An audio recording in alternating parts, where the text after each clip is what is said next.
Madame, Monsieur, bonjour. Avec le pasteur Jacques Blondenier, nous vous proposons un parcours autour des différents titres que la Bible donne à Jésus de Nazareth. Et aujourd'hui, nous voulons nous pencher sur le titre de grand prêtre. Jacques Blondenier, bonjour. Bonjour. Alors, la formule grand prêtre qui est attribuée à Jésus, on peut le dire de manière assez directe, elle n'a jamais été attribuée à Jésus de Nazareth de son vivant.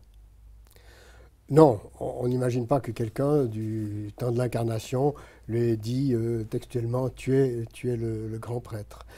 J'aimerais préciser d'emblée en commençant que nos versions de la Bible protestante, en général, en tout cas toutes les anciennes versions, utilisaient le terme « souverain sacrificateur ».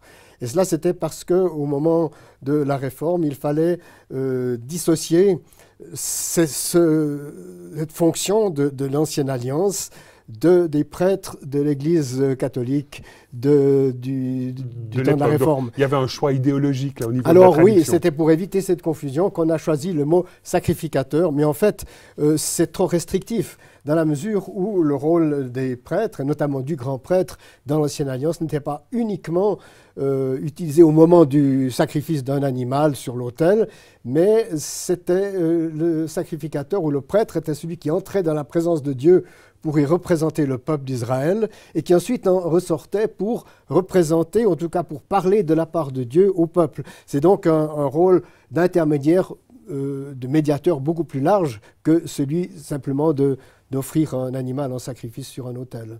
Alors ce thème de Jésus, grand prêtre, est un thème qui revient dans l'Épître aux Hébreux, et je vous propose de lire l'un des passages où ce thème revient.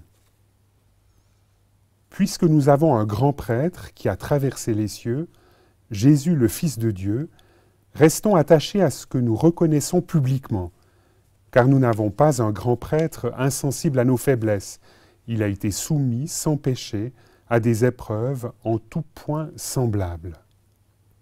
Approchons-nous donc avec assurance du trône de la grâce pour obtenir compassion et trouver grâce en vue d'un secours opportun. Alors, Jacques Blondenier, lorsqu'on lit un tel texte, il y a une formule qui me frappe, c'est « Nous avons un grand prêtre qui a traversé les cieux ». Comment est-ce qu'on peut comprendre une telle formule aujourd'hui au XXIe siècle? Effectivement, ce n'est pas très évident, parce que la référence de l'Épître aux Hébreux, c'est constamment l'Ancienne Alliance.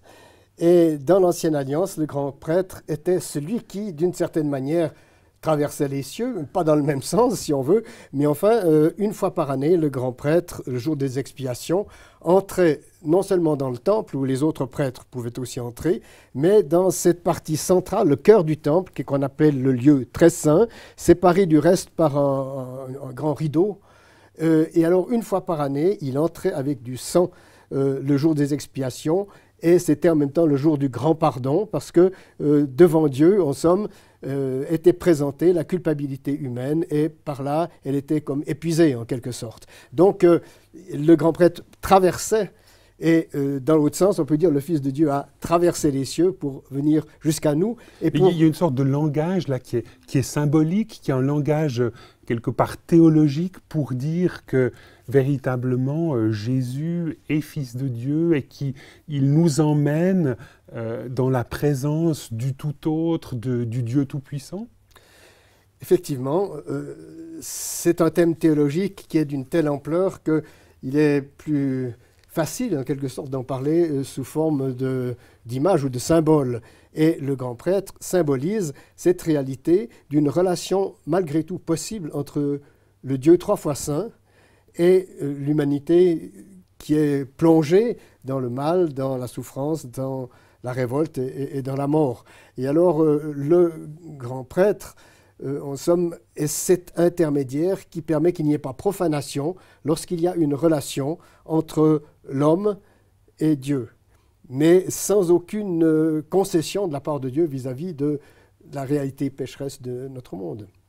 Est-ce que vous diriez que cet épître aux Hébreux qui parle avec abondance de Jésus comme notre grand prêtre est une sorte de prédication de l'Évangile à l'endroit du peuple juif? Sans doute, l'Épître aux Hébreux reprend sans cesse les diverses figures, les divers offices de l'Ancien Testament et dit, eh bien, c'était une préparation.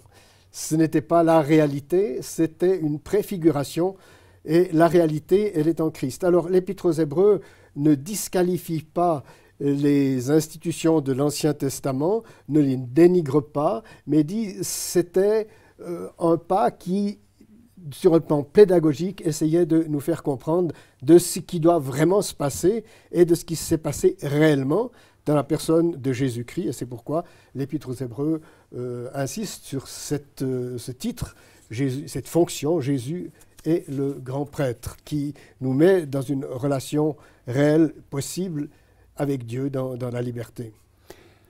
Aujourd'hui, Jacques Blandonnier, quand on évoque Jésus grand prêtre, quand on évoque cette logique du temple, des sacrifices, souvent l'homme ou la femme du XXIe siècle a passablement de peine à entrer dans cette dynamique-là. Vous-même, vous y entrez facilement ?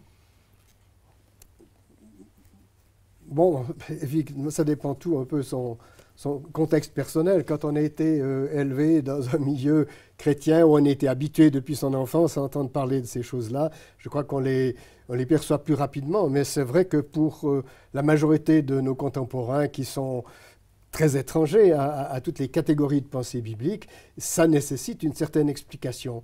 Mais donc, ce qui est important finalement pour arriver à bien entrer dans cette compréhension de Jésus grand prêtre, c'est d'être au bénéfice de cette culture biblique, de cet Ancien Testament qui ouvre à une compréhension plus profonde de cette réalité-là. Oui, je pense que l'Ancien Testament n'est pas un livre complètement périmé dont on pourrait dire à quoi est-ce qu'il nous sert.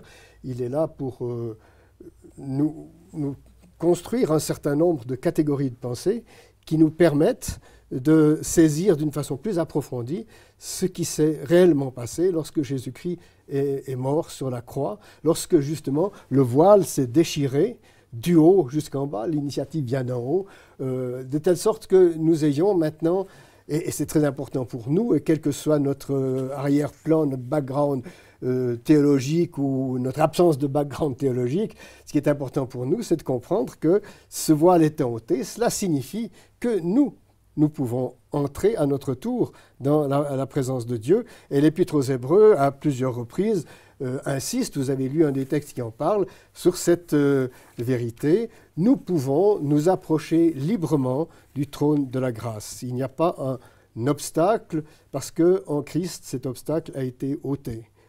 Il a été lui-même, en somme, le sacrificateur qui est entré, mais en même temps, il est le sacrifice, puisqu'il porte son propre sang. Il porte la culpabilité humaine devant Dieu et ainsi, en somme, le problème du mal qui nous tue est un problème qui est réglé, qui est absolu. Donc finalement, cette manière-là de reprendre toute la symbolique, tout le vécu de l'Ancien Testament permet de dire quelque part le cœur de l'Évangile, c'est qu'aujourd'hui, Dieu, au travers de Jésus-Christ, nous réconcilie avec lui-même. Oui, c'est une façon de nous faire comprendre d'une façon très claire que nous avons la liberté de nous approcher de Dieu et que nous pouvons entretenir avec lui une relation personnelle. Je pense que la bonne nouvelle par excellence, c'est que justement, nous ne sommes plus en guerre avec Dieu, en quelque sorte, nous ne sommes plus de ceux qui avons à craindre l'Éternel comme un Dieu terrifiant et qui se venge, mais que nous avons ce statut d'enfant de Dieu. Et je pense qu'il faudrait que nous puissions assimiler de plus en plus cette réalité, vivre quotidiennement dans la présence de Dieu. Nous avons un seul médiateur entre Dieu et nous, c'est Jésus-Christ. Et il y a plusieurs textes bibliques qui nous rappellent que si Jésus-Christ est entré dans le lieu très saint, dans la présence même de Dieu, il y est resté pour être celui qui nous représente, notre avocat. Je pense à ce texte de la première épître de Jean.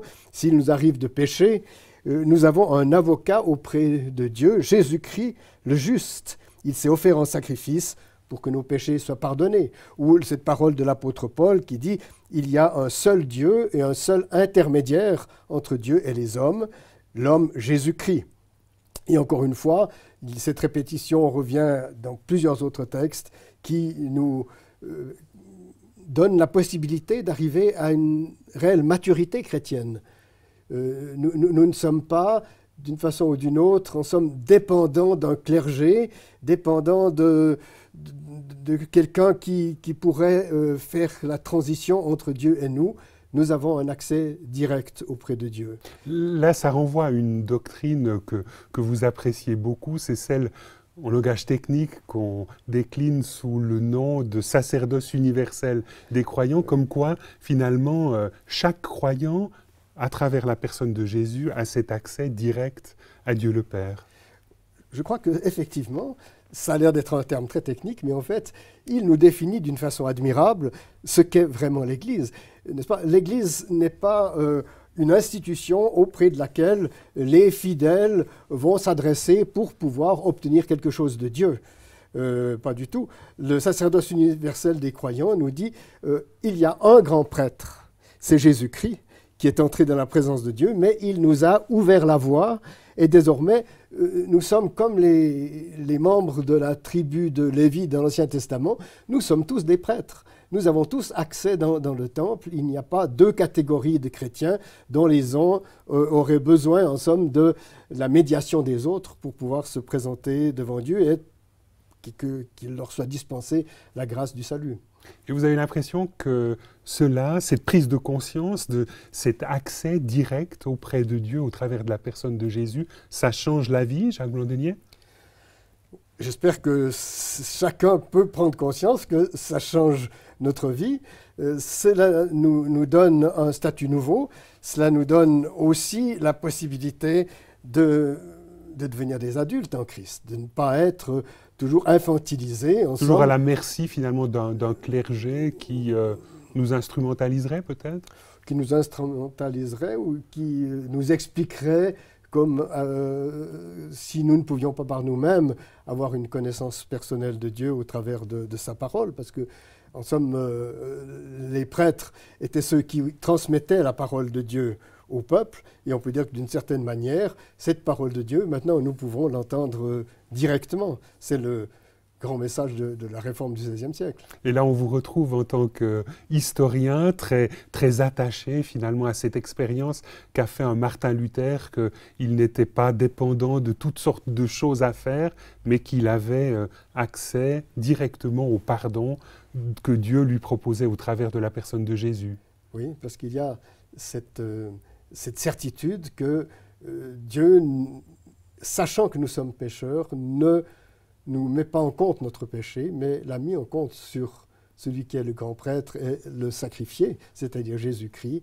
Et désormais, nous sommes libérés de toute culpabilité. Notre faute, en quelque sorte, a déjà été sanctionnée. Elle ne le sera pas deux fois. Alors, et nous n'avons quelque part plus rien à faire pour acquérir notre salut. Nous avons à le recevoir, nous avons simplement à faire confiance que cette œuvre de Dieu pour nous est efficace en Christ et que son amour submerge en quelque sorte toute notre problématique, notre culpabilité qui existe, qui est une réalité, pour que nous puissions vraiment être libres devant Dieu.